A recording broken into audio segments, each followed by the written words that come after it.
공무집행방해 사건에 연루되었는데 변호사를 선임해야 할지 그냥 개인적으로 조사해 가면 될지 고민하시는 분들 많은데요. 특히 처음 경찰 연락을 받은 분들은 더 그렇습니다. 크게 다치게 한 것도 아닌데 꼭 변호사를 써야 하나? 벌금보다 선임비가 더 크면 오히려 손해 아닌가?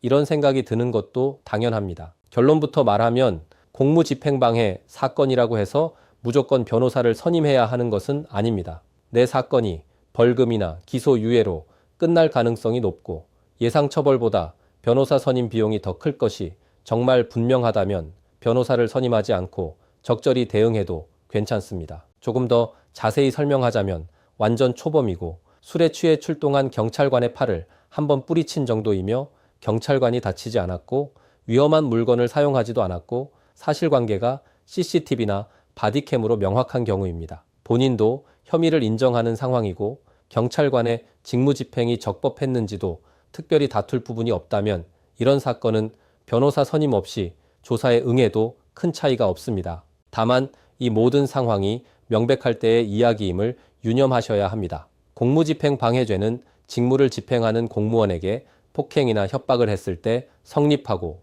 법정형도 5년 이하의 징역 또는 1,000만 원 이하의 벌금입니다. 생각보다 가볍지 않습니다. 본인은 살짝 밀었다고 생각해도 조서에는 경찰관의 제압을 방해하며 폭행했다고 정리될 수 있습니다. 술에 취해 기억이 없다고 말한 것도 책임 회피처럼 보일 수 있습니다. 반대로 공무집행방해 사건에서 변호사 선임이 반드시 필요한 경우도 있습니다. 경찰관이 상해를 주장하는 경우, 넘어지거나 다쳤다는 진단서가 있는 경우, 현행범 체포 과정에서 강하게 저항했다는 내용이 있는 경우, 여러 명이 함께 있었거나 위험한 물건이 문제되는 경우, 이미 폭행이나 음주 관련 전과가 있는 경우 등입니다. 특히 공무원, 교사, 군인, 전문직처럼 벌금 전과만으로도 직장이나 자격에 문제가 생길 수 있는 분들도 신속한 변호사 선임이 필수입니다.